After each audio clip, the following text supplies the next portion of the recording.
આ બોર્ડિંગ નવસારી ગોલાફળિયા છે ને, અહીંના જે બી કંઈક અધિકારી હોય ને એમને વિનંતી, ગાડી ટાયર જે ખાડામાં પડી છે ને એક સાથે 2 ટાયર ફાટેલા છે.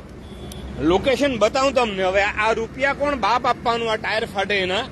જગ્યા બી તમને બતાવી દેતો છું. ને આ ચીખલીના જે ટોલ નાકા લેતા હોય ને એ લોકોને હવે હાથ જોડીને વિનંતી કે આ ટાયર આ રસ્તા સીધા કરાવો, પછી જઈને તમને ટોલ પે કરો. બતાવું તમને કેટલો ગંદો ખાડો છે તે. એટલે લગભગ એક્સિડન્ટ થતા મારું બચ્યું. સ્પીડ લિમિટ હતી 70 થી 80 ની વચ્ચે, એનાથી વધારે નહીં હતી સ્પીડ. ઓકે, બતાવી દઉં તમને. ખાડા બી હવે કેટલા ગંદા કરેલા છે આ લોકોએ. ને કયો મહામૂર્ખ એન્જિનિયર છે આ જે અહીંયા કામ કરતો છે. શબ્દ ગંદા લાગશે મારા, હું એસ્ટ્રોલોજર છું, ગંદા શબ્દ લાગશે, પણ એ જે ગધેડો હોય ને એ ગધેડાને અહીંયા કામ પૂરું કરવા માટે કહેજો મહેરબાની કરીને. એટલો ગંદો ખાડો છે અહીંયા. આ ટ્રક બી હમણાં પડી જોઈ તમે હાલમાં.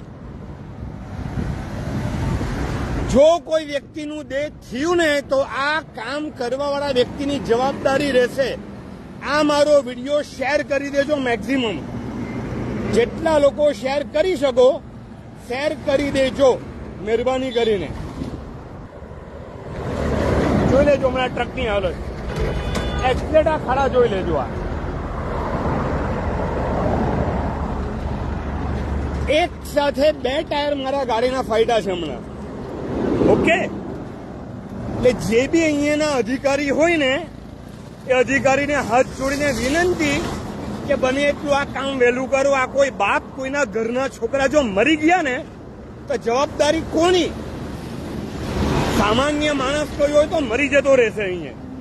એટલે જે બી હોય મહેરબાની કરીને વિડીયો શેર કરી દેવ.